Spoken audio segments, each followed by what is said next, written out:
ሰላም ጤና ይስጥልኝ ውድና የተከበራችሁ የዚህ ቻናል ተከታታዮች፣ ዛሬም እንደተለመደው ጠቃሚ በሆነ የህግ ምክር መጥቻለሁ። የዛሬ ርዕሰ ጉዳያችን ምን ይመስላል? እንግዲህ በፍትሐብሔር ጉዳይ ክርክር የሚቋረጥባቸውን ህጋዊ ሂደቶች የምናይ ይሆናል። እንግዲህ በፍትሐብሔር ጉዳይ ተከራካሪ ወገኖች እየተከራከሩ እያለ በተለያየ ምክንያት ክሱ ሊቋረጥ ይችላል።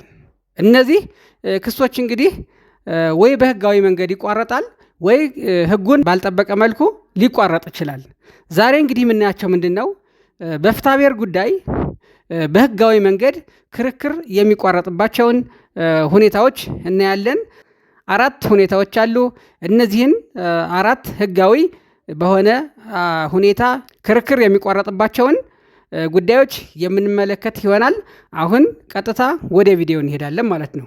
እንግዲህ በፍትሐብሔር ጉዳይ ክርክር ከሚቋረጥባቸው መካከል አንዱ ምንድነው?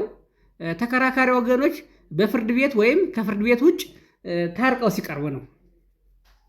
ተከራካሪ ወገኖች ታርቀው ሲቀርቡ ፍርድ ቤቱ እርቁን ያጸድቀውና ክርክሩ ይቋረጣል ማለት ነው። ስለዚህ አንዱ እርቅ ነው ማለት ነው። ይህም በፍትሐብሔር ስነ ስርዓት ህግ ቁጥር ከአንቀጽ 274 እስከ አንቀጽ 278 በግልጽ ተደንግጎ ይገኛል ማለት ነው።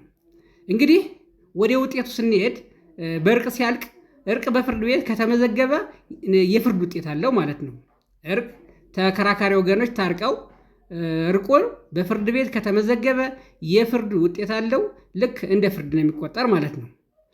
እንግዲህ የጸደቀ እርቅ እንደ ፍርድ ይፈጸማል። የጸደቀ እርቅ እንደ ፍርድ ይፈጸማል። የፍርድ ይዘት ስላለው እንደ ፍርድ ይፈጸማል ማለት ነው። ይህም የፌዴራል ጠቅላይ ፍርድ ቤት ሰበር ሰሚ ችሎት በቅጽ 20 መዝገብ ቁጥር 1139 17 እና በቅጽ 13 መዝገብ ቁጥር 65 873 ላይ በግልጽ ደንግጎት ይገኛል ማለት ነው። ስለዚህ እንደ ፍርድ ይቆጠራል፣ እንደ ፍርድ ይፈጸማል ማለት ነው። እርቅ እንግዲህ ከተመዘገበ በኋላ ይሰረዝልኝ የሚል ክስ ተቀባይነት የለውም ማለት ነው። አንዴ ታርቀው በፍርድ ቤት ከጸደቀ በኋላ እርቁ ይሰረዝልኝ ብሎ ድጋሚ አቤቱታ ማቅረብ አይቻልም ማለት ነው። ምክንያቱም የፍርድ ይዘት አለው። ልክ እንደ ፍርድ ነው የሚቆጠር ማለት ነው። ይህም የፌዴራል ጠቅላይ ፍርድ ቤት ሰበር ሰሚ ችሎት በቅጽ 24 መዝገብ ቁጥር 16 2106 ላይ በግልጽ ደንግጎት ይገኛል ማለት ነው። ስለዚህ አንዴ ከተመዘገበ በኋላ እንደ ፍርድ ስለሚቆጠር ፍርዱ ይሰረዝልኝ በማለት አቤቱታ ማቅረብ አይቻልም ማለት ነው። እንዲህም በሆነ ጊዜ ፍርድ ቤቶች እርቅን ማበረታታት አለባቸው። ምክንያቱም እርቅ እንግዲህ እንደ ፍርድ ነው የሚቆጠር። ደግሞም እርቅ የሚበረታታ ጉዳይ ነው። እርቅ የሚበረታታ ጉዳይ ነው። ፍርድ ቤቶችም እርቅን ማበረታታት እንዳለባቸው የፌዴራል ጠቅላይ ፍርድ ቤት ሰበር ሰሚ ችሎት በቅጽ 9 መዝገብ ቁጥር 52752 እና በቅጽ 7 በመዝገብ ቁጥር 27 57 4 እንዲሁም በቅጽ 5 መዝገብ ቁጥር 25 9 12 ላይ በግልጽ ደንግጎት ይገኛል ማለት ነው። ስለዚህ ፍርድ ቤቶች የቻሉትን ያህል በቻሉት መጠን ባለጉዳዮች እንዲታረቁ ፑሽ ማድረግ አለባቸው ማለት ነው። ነገር ግን ተከራካሪ ወገኖች ከአንድ በላይ ከሆኑና የታረቁት ደግሞ ከፊሎቹ ብቻ ከሆኑ በእርቁ ያልተስማሙ ካሉ አይገደዱም ማለት ነው። በእርቁ ያልተስማሙ ካሉ አይገደዱም። ክርክሩ ባልታረቁበት መካከል ይቀጥላል ማለት ነው። ተከራካሪዎች ብዙ ከሆኑ የተወሰኑት ብቻ ከታረቁ ያልታረቁ ካሉ ደግሞ አይገደዱም ማለት ነው። ክርክሩ ባልታረቁት በኩል ይቀጥላል ማለት ነው። ይህም የፌዴራል ጠቅላይ ፍርድ ቤት ሰበር ሰሚ ችሎት በቅጽ 19 በመዝገብ ቁጥር 10 94 97 እንዲሁም በቅጽ 15 በመዝገብ ቁጥር 85 873 ላይ በግልጽ ደንግጎት ይገኛል ማለት ነው። ስለዚህ በእርቁ ያልተስማሙ ካሉ ጉዳዩ ባልታረቁት ላይ ይቀጥላል ማለት ነው። በታረቁት በኩል ብቻ ያለው ይዘጋል፣ መዝገቡ ይቀጥላል ማለት ነው። እንዲህም ሲሆን እንግዲህ እርቁ መብቱን የነካበት ሶስተኛ ወገን ካለ ጣልቃ ገብቶ መከራከር አለበት ማለት ነው። እንግዲህ ተከራካሪ ወገኖች ከታረቁ በኋላ ጣልቃ መግባት ያለበት ሰው ካለ፣ መብት የተነካ የሚል ሰው ካለ፣ የክርክሩ አካል ያልነበረና መብት የተነካ የሚል አካል ካለ በፍትሐብሔር ስነ ስርዓት ህግ ቁጥር 358 መሰረት ጣልቃ ገብቶ መከራከር አለበት ማለት ነው። ይህ እንግዲህ የሚሆነው ምንድን ነው? ከመፈጸሙ በፊት ነው። ፍርዱ ከመፈጸሙ በፊት ፍርድ ከተሰጠ በኋላ እንግዲህ በፍትሐብሔር ስነ ስርዓት ህግ ቁጥር 358 ጣልቃ ገብቶ የሚከራከር ሰው መቼ ነው? ፍርድ ተፈርዶ ሳይፈጸም ማለት ነው። ፍርድ ተፈርዶ ሳይፈጸም ጥቅሜ ተነካ የሚል ሰው ካለ መከራከር ይችላል ማለት ነው።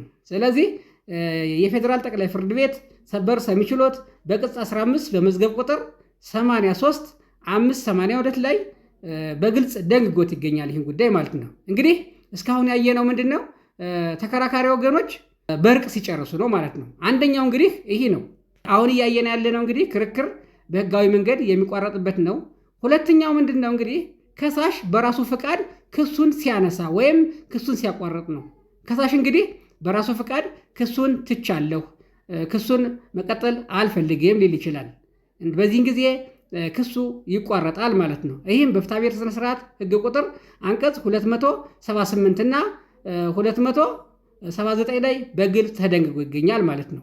እንዲህም ሲሆን ክስን በፍርድ ቤት ፈቃድ እንዲሁም ያለ ፍርድ ቤት ፈቃድ መተው ይቻላል ማለት ነው። እንግዲህ በፍርድ ቤት ፈቃድ ሊሆን ይችላል፣ ወይም ደግሞ ፍርድ ቤቱን ሳያስፈቅዱ እንዲሁ ክሱን ሊተው ይችላል ማለት ነው።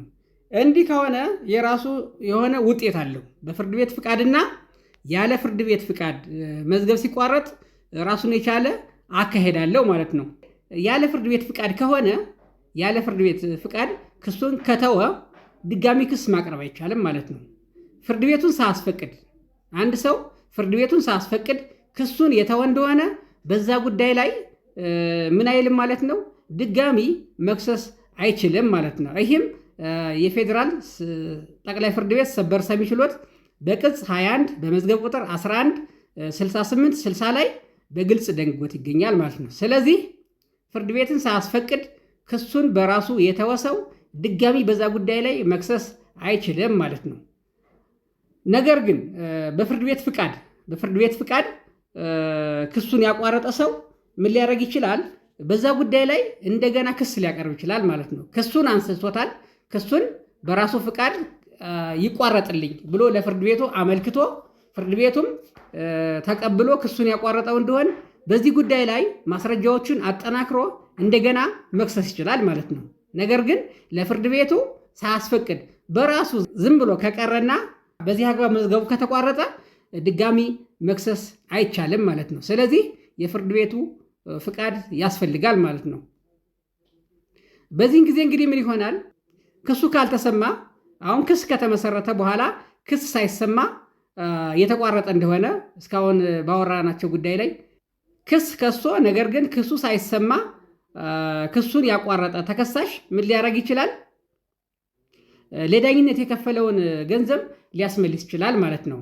ክስ ተከሶ ነገር ግን ክሱ አልተሰማም። ክስ መክሰስና ክስ ማሰማት ይለያያል። ልብ በሉ። ክስ ተከሰሰ። ክስ ከተከሰሰ በኋላ ክሱ ሳይሰማ ክሱን ያቋረጠ ተከሳሽ በፍርድ ቤት ፍቃድ ክሱ እንዲቋረጥ የጠየቀ ተከሳሽ ለዳኝነት የከፈለውን ገንዘብ እንዲመለስለት ማድረግ ይቻላል ማለት ነው። ሁለተኛው ይሄ ነው እንግዲህ። ሶስተኛው የክሱ ምክንያት ቀሪ ሲሆን፣ ሶስተኛው ክስ የሚቋረጥበት ምክንያት ምንድን ነው? እንግዲህ የክሱ ምክንያት ቀሪ ሲሆን ማለት ነው።